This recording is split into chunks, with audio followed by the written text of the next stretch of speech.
Guys, it's literally the midnight sun. It's the midnight sun kissing under the red sky, laying on your chest like this.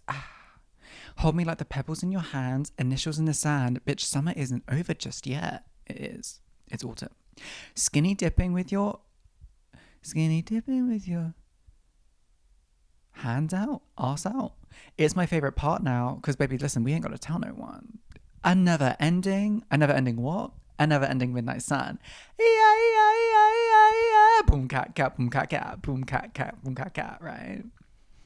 Right. Guys, welcome back to Self Interrupt with the Kit Costello.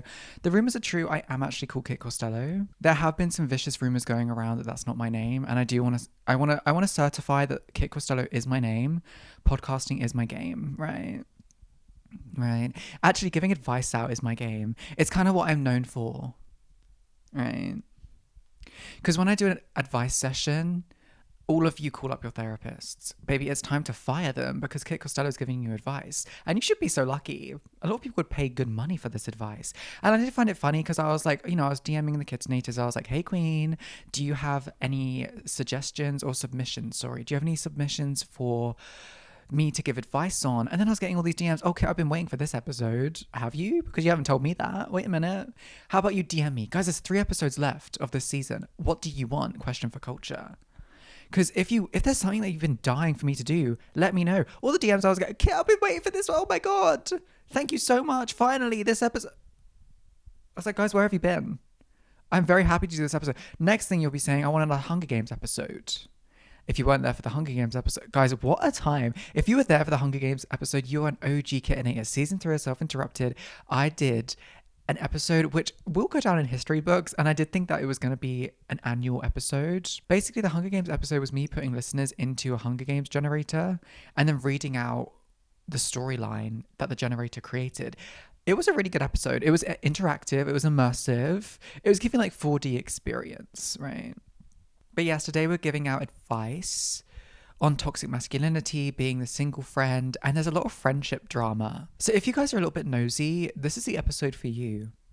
Also, if you're someone that gave a submission, this is also very much the episode for you because you will be receiving quite life-changing advice today. But first, before we get into giving out advice, being hashtag Mother Teresa coded, of course, we're going to get into the catch-up of the week. Now, I will warn you. No, actually, this is the best catch-up of the week that has ever been, right? I was about to be like, this is a very short catch-up of the week. No, I'm underselling myself. This is the best catch-up that's ever been. Like, guys, this is serious. Actually, before we get into the catch-up of the week, something I'm loving at the moment are the Spotify auto chapters. Who listens on Spotify, hands up. If you look at the chapters, bitch, I did not put those in there. But it always makes me giggle because I'm like, this podcast really is just nothing. The last episode's auto chapters were like, friendship drama, Paris Monoprix shop. And then it was like, the summer I turned pretty. And then it was like, transgender. It was just like, okay, sure. Like, yeah, that's Self-Interrupted in a nutshell. Anyway, let's get into the catch-up of the week. Right.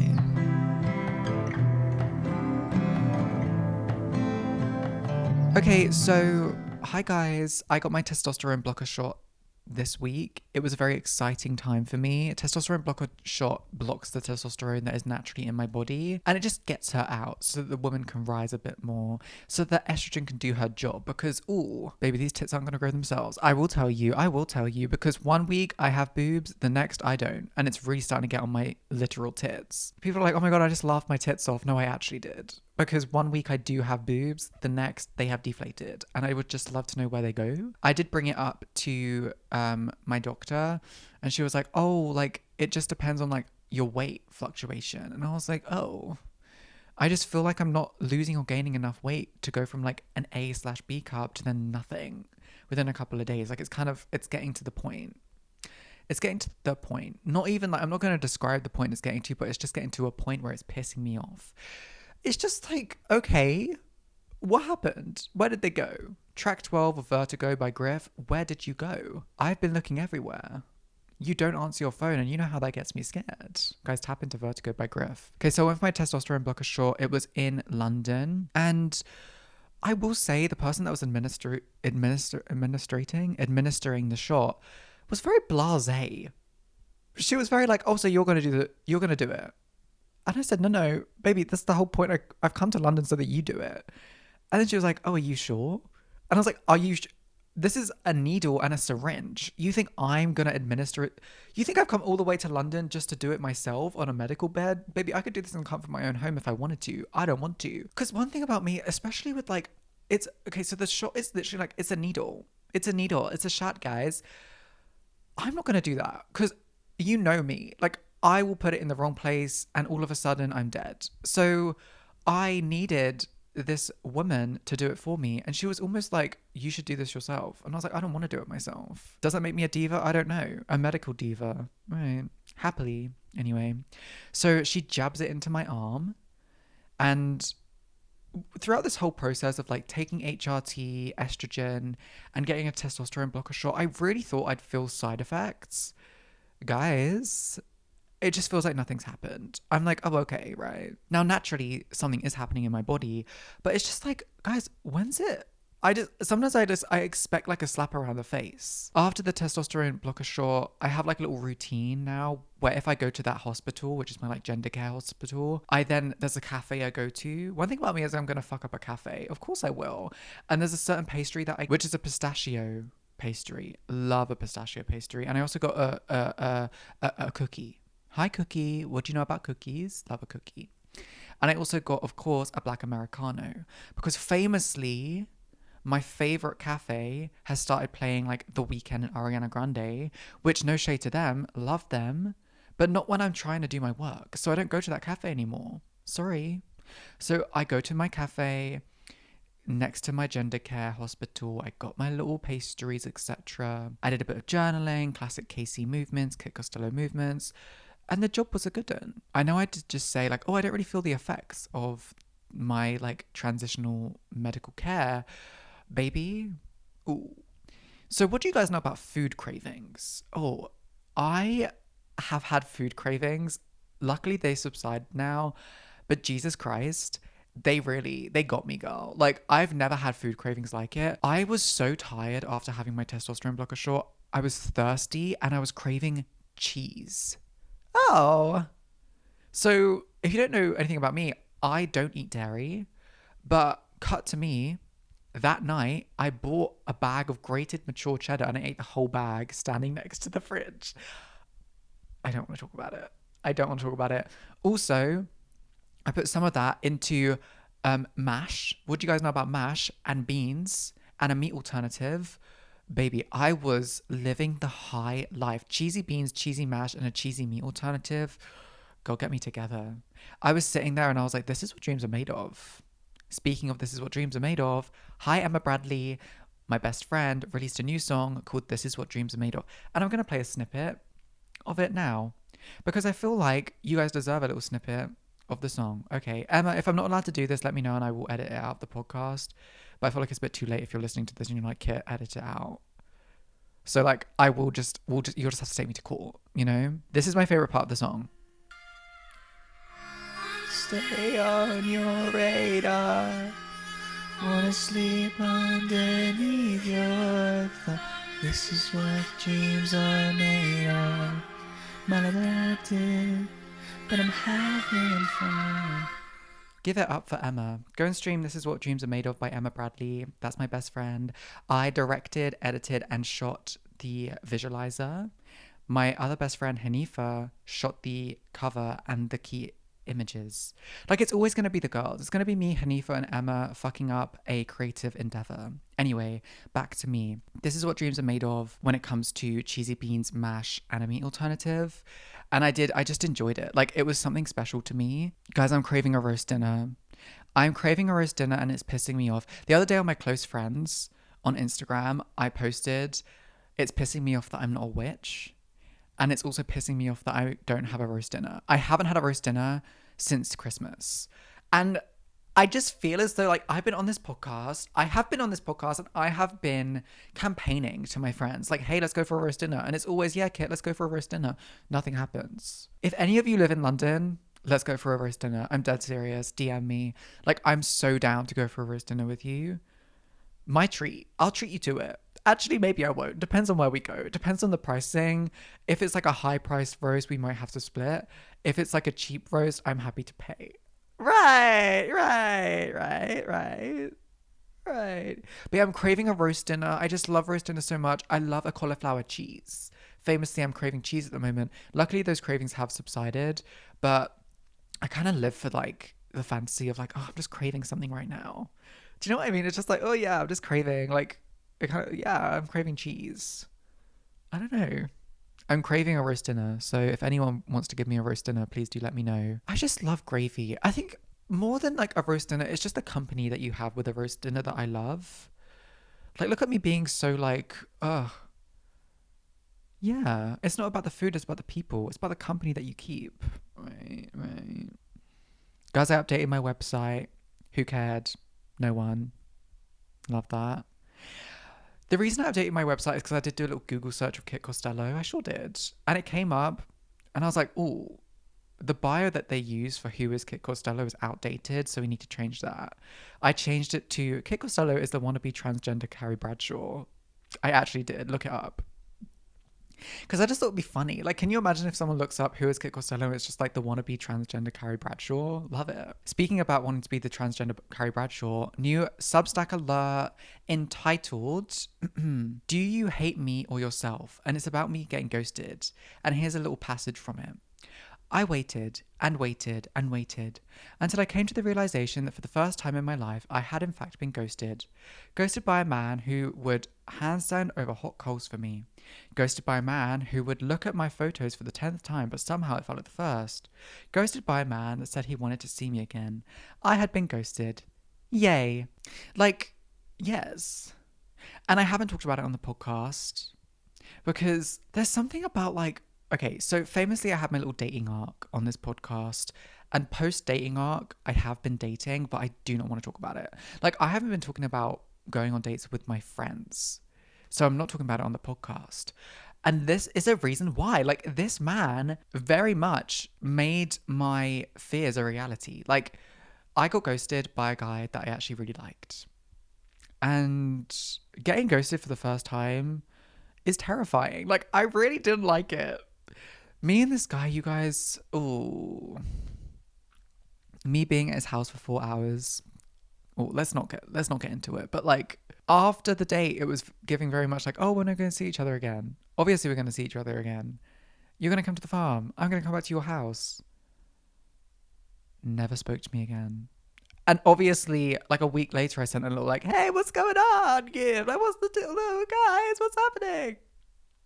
Left it on red. And you will burn in hell. And I want you to know that if you're listening to this podcast, I need you to know that you're going to burn in hell.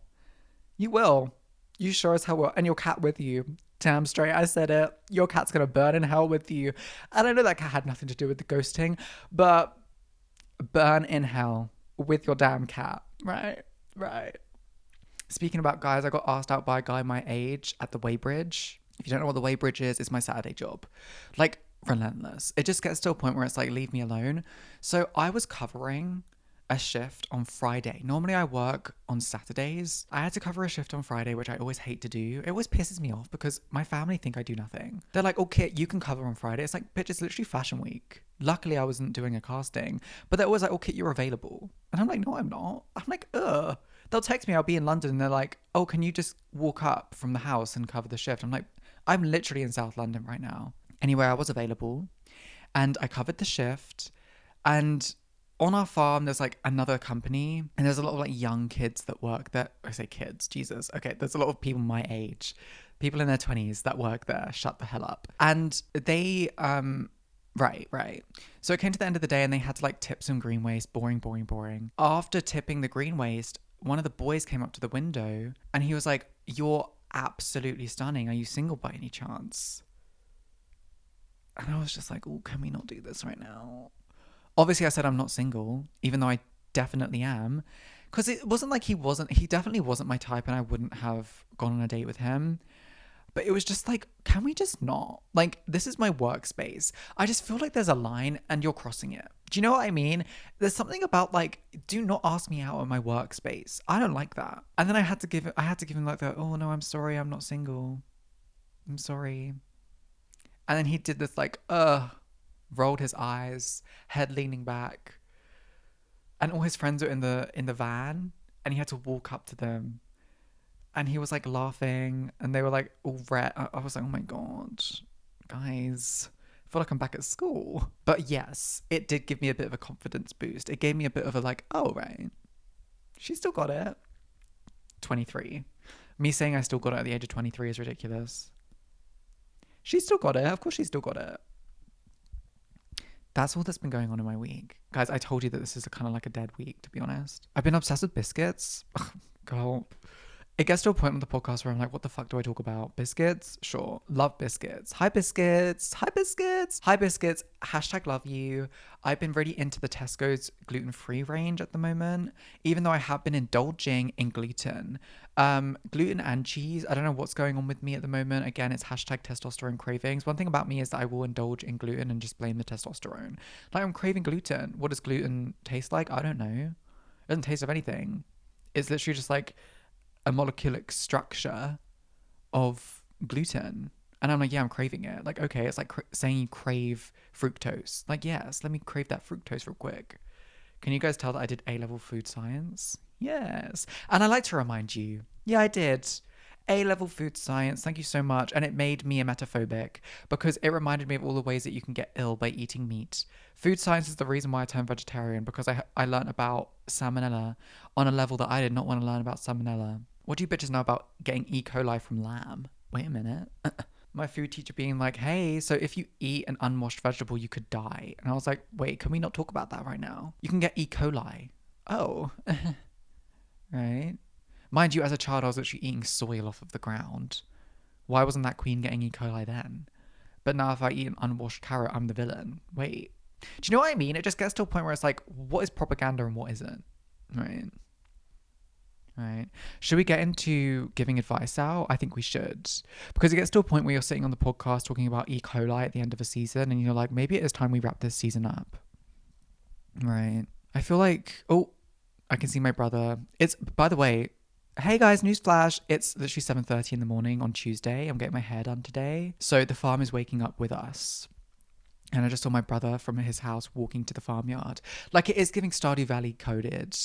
Isn't it so funny? Like, when I was younger, I used to play Stardew Valley, which is like a farming simulator game. Even though I like didn't work on the farm. It was like, yes, I am going to play Animal Crossing. Yes, I am going to make my Sims and the Sims 3 be farmers. But I'm not going to participate in actually working on the farm. Guys, it's getting autumn and I'm so excited. I'm really excited for the season to end. Not because I want it to end, but just because I will be having my like 2-month social media break. And that is exciting to me. Also, Christmas break is coming. Before I leave this season, I need you guys to make me a promise, and my hand is out and we are going to breathe together really quickly. Breathing in and breathing out. Guys, I want you to promise me that for the 2 weeks leading up to Christmas, whether you celebrate Christmas or not, the 2 weeks around that time, I want you to take a social media break just before the New Year's. 2 weeks, baby. Listen, it doesn't sound like a lot, but it changed my damn life. And social media break, I don't mean like coming off of YouTube. I mean just coming off of TikTok and Instagram. Just for 2 whole weeks. It changed my life. It was amazing. I felt like a new woman, literally. Because when I came back, then I started estrogen. Gag it. Sometimes I'm just like, we just don't need to. There are things that we don't need to share. Also, Taylor Swift is releasing an album this Friday. Sure. Like, okay. But Victoria Justice is releasing a single this Friday as well. I know which one I'm more excited about. Guys, let's get into the advice sessions, okay? Right.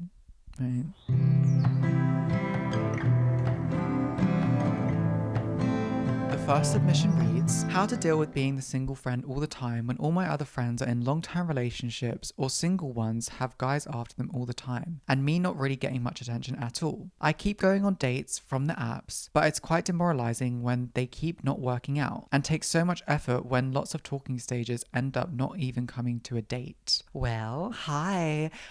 So my name is Kit Costello and I am the single friend. Unfortunately.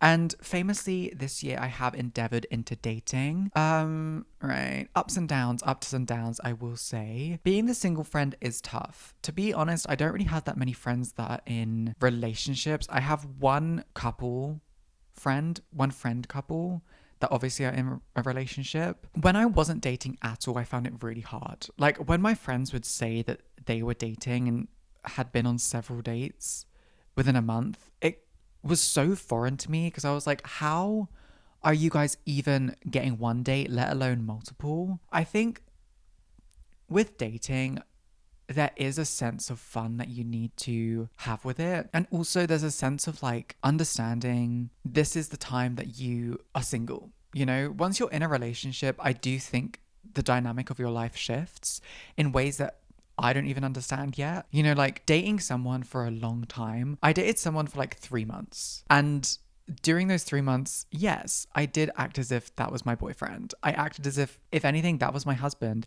Was he thinking the same things? Of course he wasn't. Was he dating other people? 100%. But at the time, I was like, wait, no, because this is me familiar. Like, this is my husband coded. And even though he didn't feel the same way, within those 3 months, I kind of got a taste of what it was like to not be single. And to be honest, I did like it, but I do like dating multiple people more. Like, I love going on a little date and I find that really exciting. I do understand that it can be demoralizing when you aren't going on dates and there are so many of your friends that are constantly going on dates or they're constantly in relationships. I do think that there's a bit of propaganda around relationships, I will say. I think the first few months of being in a relationship, I can imagine are fierce. Like, I can imagine, like, you know, having that person that you can wake up next to in bed is gorgeous. I do think that after those first few months, there are ups and downs. There has to be, you know, like there's something that those queens aren't telling us. Those queens being the people in relationships aren't telling us. I think the stability of being in a relationship must be lovely, but I think that there are probably like cons much as there are pros. And I think when you're someone that doesn't have that, you only see the pros. You only see the things that you want. You don't see the things that maybe you aren't necessarily keen on. For me, being in a relationship, I think there are things that I'm probably not that keen on. Having someone like constantly rely on me for certain things, like whether that's like emotional validation or, you know, sexual validation. I don't know. Like there are certain things that like don't really appeal to me in a relationship. That I have to try and remind myself, you know, I think that there's beauty in being single. There's beauty in being able to go on dates. And I understand what you're talking about when it comes to being in so many different talking stages and having them not work out. Like it's boring. Like it gets to a point where it's like, okay, well, I've been on dating apps now for a few months and I'm in a talking stage and then it just like fizzles out and nothing really comes of it.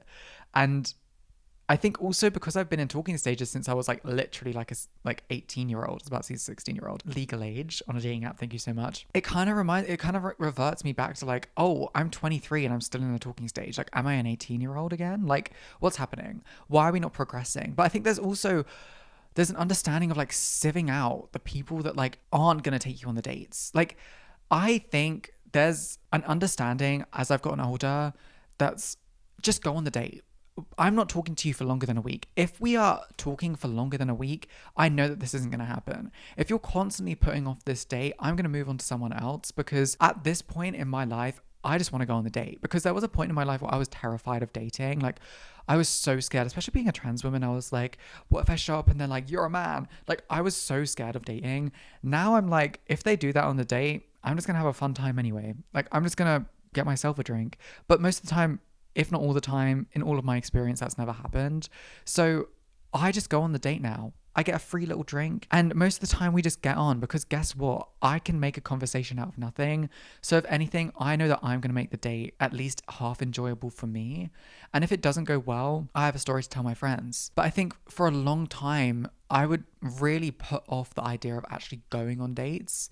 And then I'd be like, why is no one wanting to date me? And it's like, bitch, well, you're the one that's not actually putting in the effort. So to this submitter, I would say really make it an effort to not allow a talking stage to last longer than a week.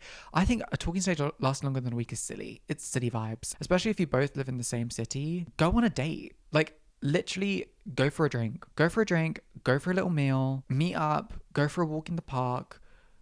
Just do it. In terms of being the single friend, sometimes you just are the single friend. And there'll be times in your life where you're the friend that's in the relationship. And I'm sure there'll be times where you're like, damn, I wish I was the single friend. Wait a minute. Because you'll see all your single friends having fun. And then you'll be like, damn, I wish. Because it's funny.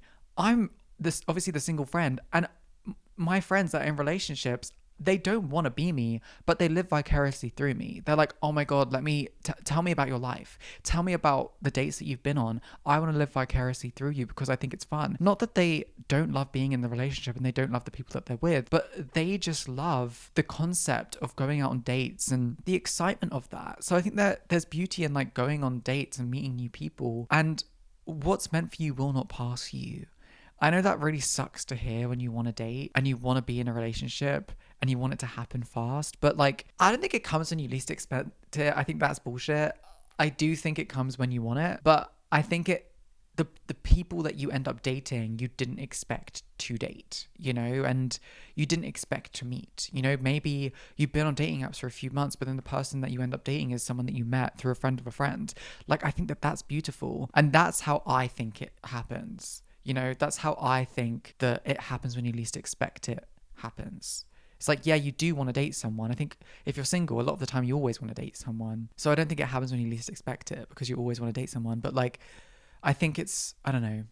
You've just got to romanticize your life at all stages, specifically when you're single, because I think that's most of the time where society and, I don't know, media will make you think that you're lonely. And I don't think that's true. I think being single is beautiful and it allows you to create a relationship with you and yourself. The next submission reads, "Hello Kit and Kitten Eaters. I hope you're feeling well. This is something I've been experiencing with recently and trying to understand more, so maybe you'll have an opinion on it. I have a strange relationship with masculinity, in brackets, I'm a guy, because I grew up around men with toxic masculinity, and now I look at every little masculine thing as a bad thing, and I feel like it makes me have something in common with them, and I hate that. So I always made myself more feminine than I am. And I do like my femininity, however, I think I like the masculine side as well, but I'm uncomfortable with it, and have always pushed it down. Not to be seen. But since I'm a guy and I'm expected to be masculine, I guess, but I'm not. And also I am. It's very confusing and walking on a thin balance line all the time. I'm sorry if this is confusing. Basically, I think I have both characteristics, but I'm suppressing one side even though I may like it. Well, Kitten Eater, thank you so much for saying hello to the other Kitten Eaters. You guys know how I love that. And I love that in these submissions you're addressing each other. It just gives very much like, this is a family. This is a unit. Of course it is. It's the KCCU. It's the Kitten Eaters. We all live next door to each other, right? For those that are new, KCCU means Kit Costello Cinematic Universe. Guys, I can't explain everything to you. I'm really sorry. So this is something I relate to quite a lot. Being a trans woman and understanding my masculine side is something that took me a second, because famously I grew up on a farm surrounded by men, generational men.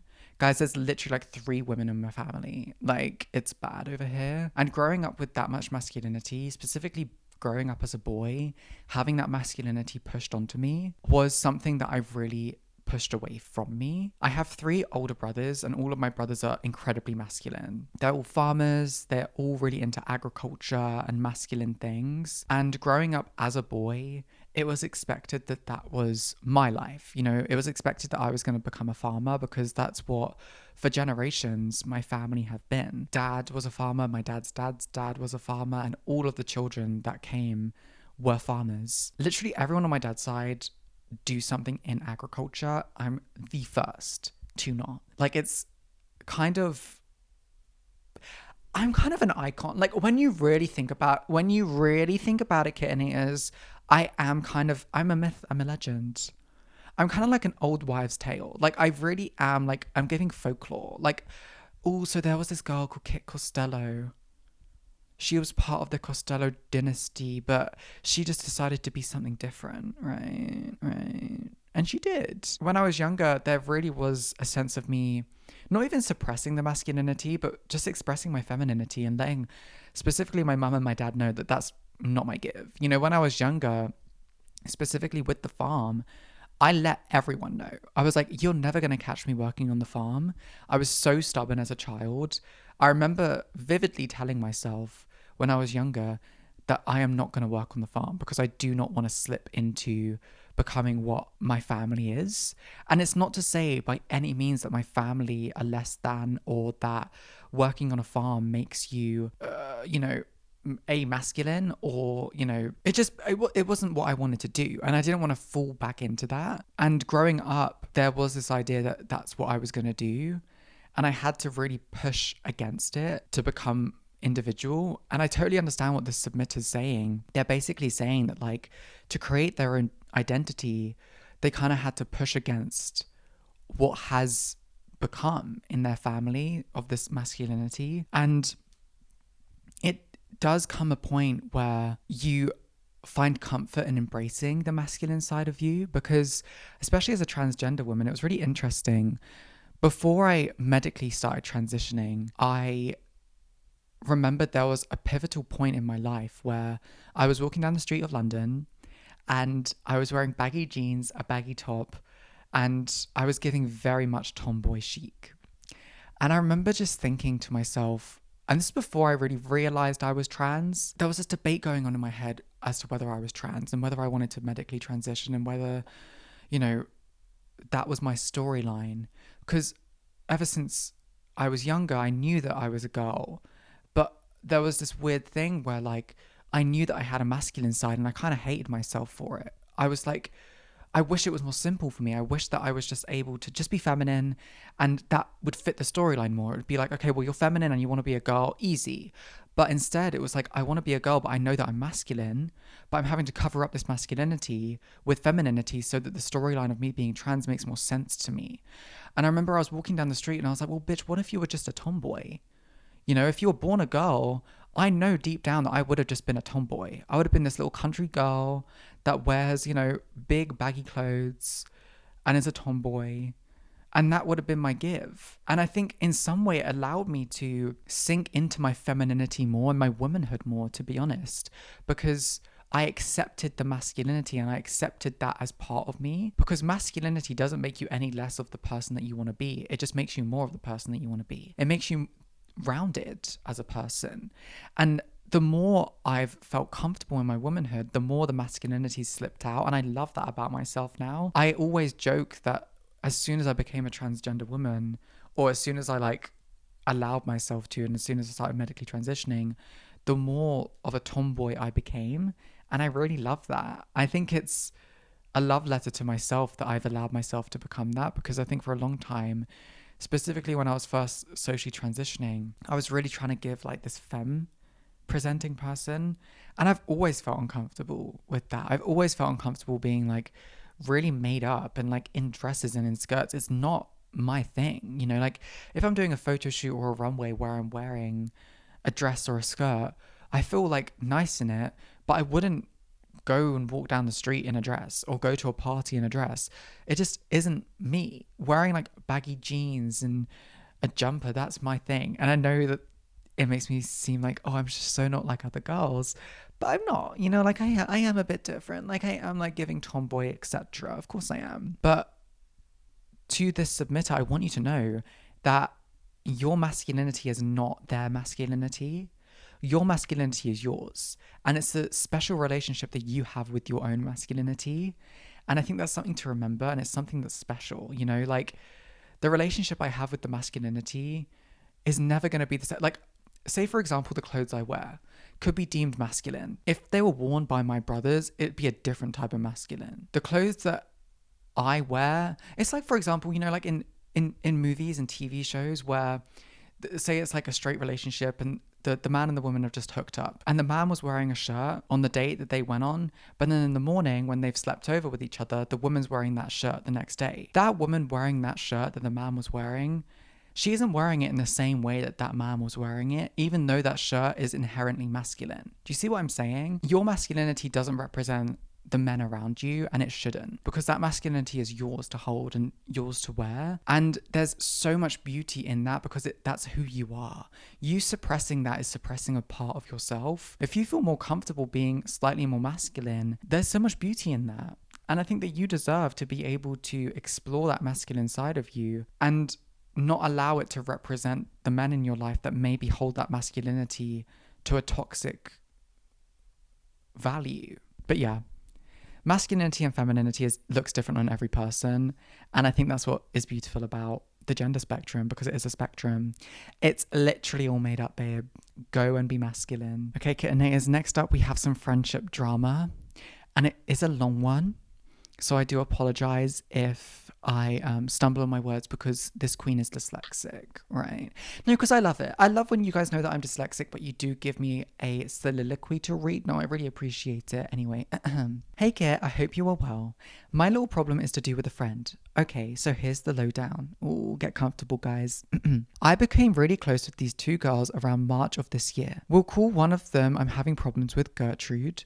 So Gertrude and me and another girl, we'll call her Penny, became really close and basically a trio. We had sleepovers and went out all the time, and all was well because I finally had found some good friends. And there was this other girl, and we'll call her Regina. That was friends with Penny, but she was kind of controlling of her and didn't like me becoming friends with her, as she was friends with Penny and Gertrude, but not me. So Regina became very distant, etc. And we, as a trio, would talk about this, and Gertrude always seemed to have the most to say, even though Regina was always nice to her. I always found it a bit odd, but didn't think much about it. We all had a summer job together, and on our breaks, Gertrude would be talking pure shit, saying that she was, quote, done with her, even though Penny wanted to keep the peace for her and my sake, as Regina would constantly be giving me eye daggers and talking bad about me, even though she never made an effort to know me. Ooh, wait a minute. Fast forward to September, in brackets, back to school. Regina and Gertrude have lots of classes together, so me and Penny guessed they would have grown close again. And they did. I only have one class with Gertrude, and she barely speaks to me. And poor Penny has like 5 classes with her and is constantly ignored by Gertrude. She constantly makes snarky comments to Penny and ignores us in the hallways. Me and Penny are still super close, and I'm so glad to have a friend like her, but it still hurts to lose Gertrude, as she was one of my first what I thought to be real friends. I'm sure she has her reasons as to why she's ignoring us, but I just don't have the energy to be a villain in someone else's story because I'm so over all of the drama. I always smile at her and say hi, but it just doesn't feel like the feelings are reciprocated. Sorry this was so long. I hope you're well. Just wondering what I should do. Lots of love. Well, submitter, thank you so much for this tea. One thing about me is that I do live for a little bit of school drama. I'm so apologetic because I know this is your life and I shouldn't be gaining entertainment from your life. However, there is something about it that just gives Mean Girls to me. There is something about it that just gives like, wait, let me just eat this up. Okay, so first of all, you and Penny are close friends. Gertrude and Regina, they're doing their own thing. Let's leave it that way. Listen, submitter/kittinator, we just don't need to be bothering. If there are people that are coming in and out of your life that just aren't good for you, that aren't giving you the time of day, you focus on the people that are giving you the time of day. Because the energy that you're putting into the people that don't care about you, you could be putting into the friendships or even the new friendships that you could have. How many people are there in a school year? There's like, what? In my school, it was like 250 people. 250 people that you could be friends with that aren't Gertrude and Penny. Nope, that aren't Gertrude and Regina. These two divas that don't want to be friends with you, that clearly are just being friends with each other, which is more than fine. But if they want to be spiteful and give you eye daggers in the hallways, let them. The let them theory is just allowing them to do it. There's nothing you can do about it unless you really want to sit down with them and be like, hey, why are you giving me eye daggers in the hallway? But you don't want to do that. There's no need to do that because you have Penny. You and Penny are tight. And the thing is, you and Penny will continue to be tight because you have something to bond over. Not only do you have things in common that aren't these two friends that have been a bit mean to you, but you have things in common that, you know, you've had a summer job together. I'm sure you have things in common that aren't these two friends. That's exciting. But in terms of Gertrude and in terms of Regina, it just sounds like they're just like not even worth your time. Being in school is so much fun. I'm sorry, like I lived for this drama at school. Guys, there was so much of this drama at my school. If I had the podcast back, I did have a podcast back in the day when I was in 6th form. That podcast was tea. It had to be stopped. It had to be stopped because that podcast was there was a bit too much going on because I would come on that microphone every week with my friend and I would say like, hey, so there are these people at my school that are pissing me off. I sure as hell would, guys, and you know I would. I was friends with a group of people that were utter losers. Oh, guys, don't even get me started. And they would constantly just be like, your dreams aren't going to come true. Oh, wait a minute. Mine did theirs? Right. They probably did because all their dreams were like working a 9-to-5 job. No shade, never shade. But it's like you look back at those people and you're like, oh, they actually don't mean anything in my life right now. At school, they're your everything. Even if you don't like them, they're like your waking breath. is thinking about Gertrude and Regina. And I'm not saying that to to demean you, sorry. I'm not saying that to demean you, but it just is. It's all you have. When you're at school, the people at your school are all you have because it's all you've known. You know, like I don't speak to anyone from school. I don't have any friends currently that I went to primary, secondary, or sixth form. Like, I don't speak to any of them. And it's not because I hate them, it's just because my life is so different now that I don't even relate to those people anymore. And it's not to say that I'm better than them, it's not to say that they're better than me, it's just to say that we're on different paths. But when you're in school, you have all these friends and you have all of these people because it's all you know. But once you kind of grow out of that, you realize that those people just like weren't made for you. Like, those people weren't even meant to be in your life post school. And if those people just aren't in your life at school, Jesus Christ, I can bet you all the money in the world that once you leave school, you're not going to think about them twice. Trust me. Because I don't. Unless I'm on the podcast and I'm talking about them, I'm not thinking about those people. And when you're at school, it just is everything. You know, like when I wasn't invited to parties that my friends were throwing, and I was like, why aren't they inviting me to parties? And I was like, by myself at home thinking about that. Now I just think like, oh, those are such losers. And they're the ones that are getting in touch with me. Oh my God, congratulations. Look at your career. Like, it's so illustrious. Yeah, I know. I knew it would be. You were the people that were saying that it wouldn't be. Wait a minute. You know, like you just end up being better than them. I know it sucks, but you just got to take the high road. Like you and Penny have just got to serve. Like you really just do. You've got to serve your way throughout school and just act unbothered. Just be like, hi guys, what's the give to Gertrude and to Regina? Just be like, okay, work. If you want to be like rude to me, you can be rude to me, but I'm just going to let you know that it's not going to affect me. That's what I would have done. Just take the high road. But if guys, I don't want to give bad advice, but I am going to be big sister here. If you do get into arguments, you better serve. You better serve. If you're a kidney, you've got to serve in an argument. You've got to read them down. I'm sorry, maybe that's not the best advice. Don't do that. Don't do that. No. Take the high road. If they're trying to start an argument with you, just say, okay, work. There's like two sides of an argument that you could take. You could really try and like grill them in an argument, or you could just be like, okay, this isn't worth my time. This isn't my energy. Like this year, I don't want to be giving this energy, but if that's something that you want to do, that's your give. Clearly love it. That's clearly something that you would do. That's clearly the energy that you hold. Being a bad person, that's your give. It's not mine. I'm sweating so much. Okay. The next submission reads, Salutations, Kit plus Innators. I hope this doesn't sound too familiar, as on one of the past advice sessions, someone mentioned whether they go to law school or artistic ventures after school. In brackets, not me, but I have something similar. I guess I've always been accustomed to both and respect both areas equally. I find myself wanting both. A law and an acting career. I was suggested to audition for acting, 3 acting schools, but after I realised I kind of procrastinated my first one, I assumed I wasn't as driven as other people. When it comes to auditions and acting work like this, I'm very calculated. So when I look at the precedent, I set myself, in brackets, my grades in year 12, and I figure I have more certainty going into uni for law, in brackets, still have the opportunity to major in something like drama, close brackets. Rather than half-arsing a few more auditions on a tight deadline, I choose to apply to some law schools as I am way more confident I'd get into them. Interesting. Oh my gosh. Wow, imagine having the confidence that you're going to get into a law school more than the confidence of getting into a drama school.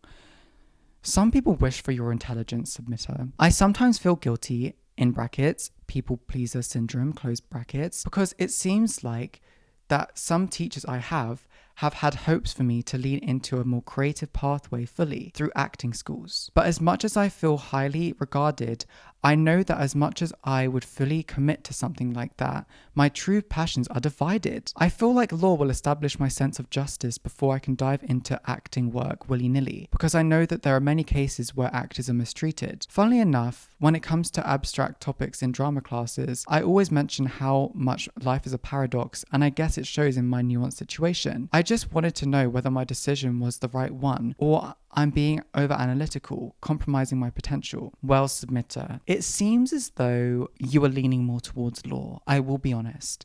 In this, it seems as though your body and your gut and your intuition are already telling you what you need to do. And that's manifesting in the way that you are taking action towards your acting career. If you're kind of half-assing like these auditions and you're kind of, the deadlines are coming up and you're just feeling as though you need to do them, I think that's kind of answering your question. The passion that you seem to have for law is something that a lot of people don't have. And I think that's something that maybe you should really put your mind into, because I think that's really special. Caring about law like that, I don't think a lot of people do. Sorry, I don't know. Like, especially if you're listening to Self-Interrupted, damn, I don't know. I feel like a lot of people that listen to Self-Interrupted would probably rather do the drama course. So I think it's really special of you to care so much about law. Also, in terms of drama, I just going to like uni for drama, it's like, that's interesting. It's an interesting give. It kind of gives like going to uni for modeling. Obviously there are pros and there are cons, but going to uni for law seems more justified than going to uni for drama. Of course there are pros of going to uni for drama. I know people that have and they enjoyed it, but I think if you're gonna get your money's worth, I would go for law, because that really seems like something that you will learn, something that you can't learn outside of uni. In my case, you know, in terms of drama, I've done auditions for TV shows, I've done auditions for film, and I haven't had experience going to drama school. Of course, I have the privilege of like having a social media platform and being a model where these opportunities come to me in different ways, but nonetheless, these opportunities have come to me and I haven't had to spend tens of thousands of pounds going to drama school. However, opportunities of me doing law haven't come to me. Obviously, I'm not seeking those opportunities, but they wouldn't come to anyone unless you have experience and go into degrees. Now, in terms of caring about what your teachers think, do not care about what your teachers think, because trust and believe they will forget about you after you leave school. Trust. Those teachers that were at my school do not give a fuck about my modeling career. They don't care about my podcasting career. They don't care about anything. They don't care that I didn't do my food tech degree. They don't care that I didn't become a chef. They don't care that I didn't become a photographer. They do not care, because they have a class of 30 to care about in the next year when you're leaving. They do not care. Like, do not worry about like what your teachers think, because I think that there's such a power dynamic when it comes to teachers and them being like, I really hope that you care about, girl, shut up. Like, by all means, of course, you can have expectations of your students, but I think it's so fucked to be like, well, I hope that you become a lawyer. I hope that you become a drama student, because bitch, I know that you're not going to do yearly updates on me.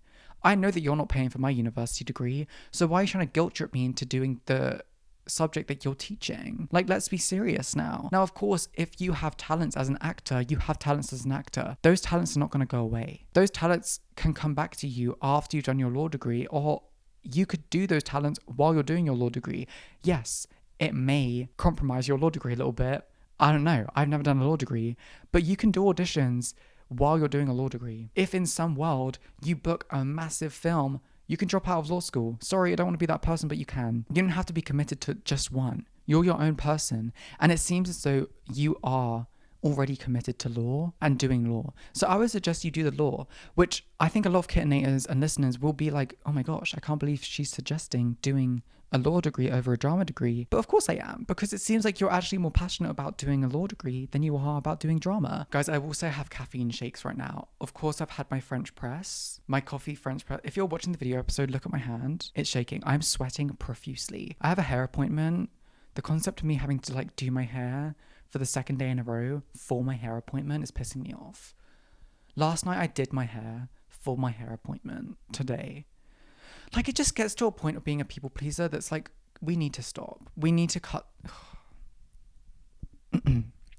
Hello, Kit and Innators, lol. My little dilemma is quite a strange one. Oh my gosh. Wait, T. Rewind back to March/April. Me and my best friend, we'll call her Haley. Oh my God, I'm sweating so much, guys. I literally can't. Okay, rewind back to March/April. Me and my, of the time, best friend, we'll call her Haley. All is well, and we are our usual selves. We only meet up around once a month, but we're still so close. At the time, she was kind of my only real friend, but then she gets a boyfriend. Ooh, tea. Now, this is the same time I start to make new friends and become more brave in making friends. So I have a couple of friends now, and she has a boyfriend. I, of course, had no bother with this. I was so happy for her, and she really liked him, so I was delighted. But that was the last time I had seen her since now. It's been nearly 6 months since we last met up, and when I made new friends. I was trying to keep up with messaging her, but since I opted out, our friendship kind of kaplunked and we didn't talk for about 2 months. With this, I kind of sat back and thought, was it me putting in all the effort? She recently messaged me saying she doesn't know why we stopped talking and she misses our friendship. And of course I do too, but now it feels awkward. I'm just confused. Any advice? Question mark? XX. So this is quite an interesting situation because it seems as though this relationship with Hayley started off as one where you didn't really speak as often as maybe other friendships tend to do, which I think is totally fine. You know, I have friendships where maybe we speak every day, but we don't see each other all the time. Maybe there are friendships that I have where we don't see each other for like months on end, but when we see each other, it's totally fine. It seems as though Hayley feels uncomfortable with going a couple of months not speaking, but it also seems as though Hayley was the one that wasn't putting in as much effort as you, which is always tough. It's always tough to come to the understanding that you're the friend that's putting in all of the effort. And what really pisses me off in these situations is that, like, when you are that friend that's putting in all of the effort, after a couple of months that friend realizes, and that's when they reach out. And it's like, oh, you're only reaching out now when you realize that we're not talking only because I haven't been putting in effort. That kind of annoys me. When I was there, you didn't really seem to care that much. But now I'm not there. Now you're coming back to me and you want to be friends. However, it seems like you and Hayley don't hate each other. So I understand why you may think it's awkward, but what I would say is just let it happen. If Hayley's coming back to you, don't dismiss her. Don't feel like you can't talk to her just because you haven't talked in a couple of months. It's a perfect excuse for you guys to meet up over coffee. You know, I think that there's a really big narrative nowadays to be like, cut that person off, never talk to them again. It's like, no, well, maybe you just got a bit busy. She has a boyfriend, you have new friends. It's totally valid for you guys to kind of like drift apart a little bit. Trust me, throughout your life, you're going to drift apart with the people that you're closest to. It happens. It always does. That person will go to university. That person will move to a different country. You have to learn in your life that there are times that you are going to drift apart from someone, and that's totally okay. If you go about your life thinking, I'm not going to speak to this person for 2 months, that means that they're dead to me. That person isn't dead. Go and speak to that person. If there's no reason why you shouldn't, do it.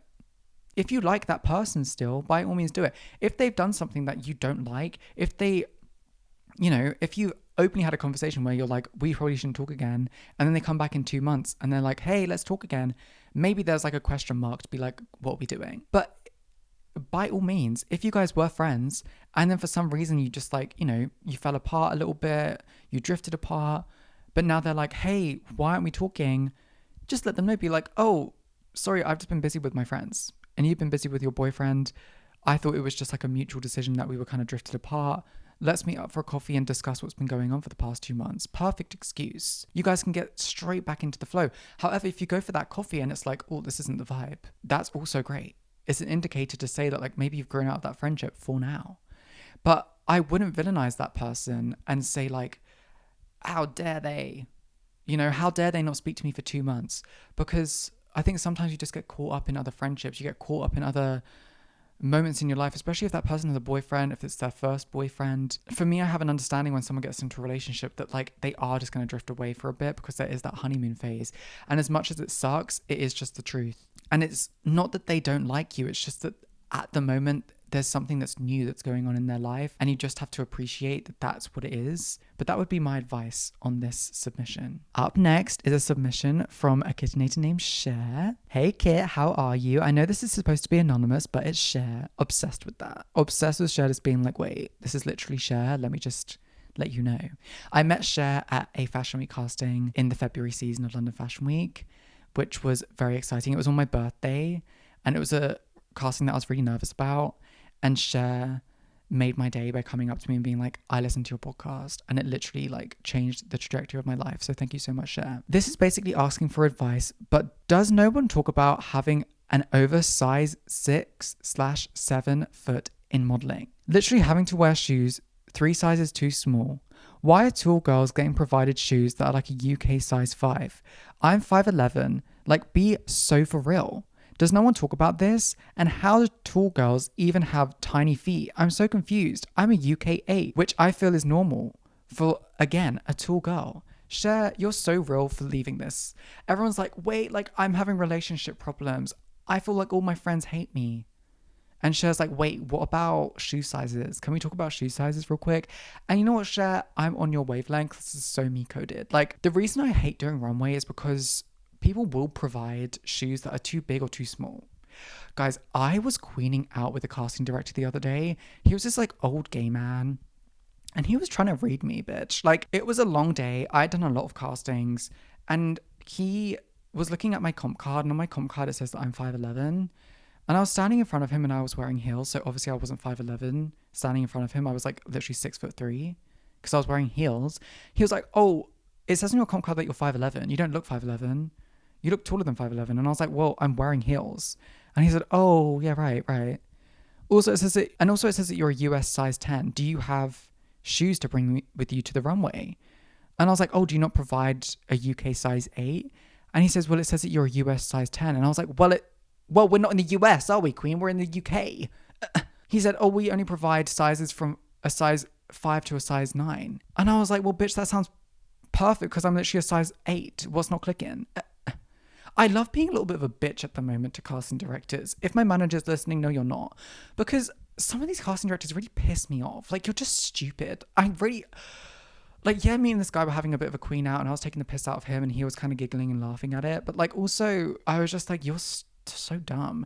Because that's the reason I don't like doing Fashion Week. Like, I really dislike Fashion Week because if you don't know the shoes that you end up with. Like Cher says, sometimes you are given like a size 5 as a girl with size 8 feet. And you're walking down the runway and you're like, oh, so I'm just going to fall over. And if you're ever looking at a runway and you're like, that person doesn't know how to walk a runway, I can guarantee you they don't have shoes that fit them. Guarantee it. Like, whenever I do a runway, I'm like anxious at the thought. Like, as soon as I get to a runway, I demand to have the shoes. I'm such a diva. I'm like, give me the shoes now. Because if I can't walk in them, I will just wear those shoes for like the 4 hours where we're rehearsing, where we're doing makeup and hair. I'll wear them around backstage just so I get used to wearing them, even if they hurt, because I need to understand how my foot feels in these shoes. Because if I'm wearing them for the first time and they're too big or too small and I'm walking on the runway, I'm looking like Bambi, bitch. I'm looking like a fool. So Cher, I understand you. I feel your pain. Literally, if the shoes are too small, I definitely feel your pain. Up next, this submitter says, I'm very conflict averse person and I really hate drama. But I have this friend who I really disagree with. I really disagree with almost all the time recently. Oh, that sucks. Sadly, she's not the type of person I can just avoid, as we run in the same circle of friends. And also, I wouldn't want to. I really do love this girl and she's my friend. Only recently, she has made me feel uncomfortable with certain comments she has made about me and my friends, and even at times politics. I know this seems a real non-issue. No, it doesn't at all. I just have had bad experiences with more confrontational friends in the past who almost have a victim complex when I explain why they hurt me. I am going to talk to her, but I really don't know how to address everything without her getting angry at me. Any advice you could give me would be amazing. In brackets, P.S. Kit, I love your podcast so much and you're such an inspiration to me. Well, thank you so much, Submitter and Kittinator. That means a lot. This really sucks. I think this is just a sign of you growing out of a friendship. I think it's a real reflection on you as a person when you disagree with your friend. I did go through this like a good few years ago where a really close friend of mine and I just started disagreeing on quite a lot of things. And it's not like outright arguments of you hating this person. It's little comments that they will have about something that you thought was just something that you would agree on. Like, I remember before I started socially transitioning, I said to this friend, like, oh, I really want to start growing my hair out. And he said, I just hate when boys grow their hair out long. Like, why are you trying to be different? And I'm sure you can imagine how that made me feel. Like, it just made me feel uncomfortable. There's moments like that with these friends in your life where you're like, oh, this person actually isn't meant to be in my life right now. Maybe in the future they'll come back around and maybe they'll grow up and out of these thoughts that they have, but right now they're the thoughts that they have. And I don't want to be the one that's constantly having to change these opinions that these people have. Sometimes you have to either live with the opinions that they have or you have to grow out of that friendship. And for me, I prefer to grow out of a friendship because I don't like to sit with people's opinions that I don't agree with personally, specifically when it comes political. In today's day and age of politics, I don't have time for someone disagreeing with my politics because at the end of the day, my politics are just about people having human rights and people being accepted and treated fairly and not like animals. And if you don't agree with my politics, I just don't have time for you personally. Also, in terms of this person like having a victim complex, I think there's just a lack of maturity, it seems, with this person. If you're disagreeing with a lot of the things that they say, a lot of the things that they're doing politically or thinking about politically, I think it's just, if you're bringing this up to them and they're having a victim complex, it's just like, is it worth it? Like, is it really worth this person being your friend? If you're running in the same circles, by all means, but I think there's beauty in putting time into people that deserve your energy. Of course, you can bring it up to this person, and it seems like you will, maybe you already have. I just think that like there are people in your life that deserve that energy more than this person. But that's my opinion on this last and final submission. A therapy session with Kit Costello is closed this season, and I can only apologize, guys. If you didn't get your therapy submissions in, baby, there's always season 6. There's always season 6, and we will come back to this next season. For now, I hope you enjoyed this advice session. I hope that you've taken something from it. Let's get into the vinyl of the week and the recommendation of the week.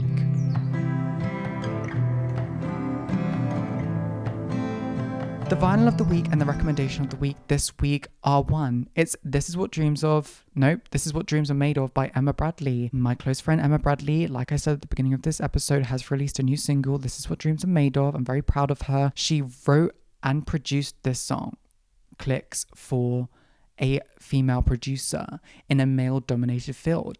That is an icon. No, she truly is. Also, go ahead and watch the visualizer and the lyric video, because I directed, edited, and I was about to say starred in it. No, I didn't. Emma did. Wait.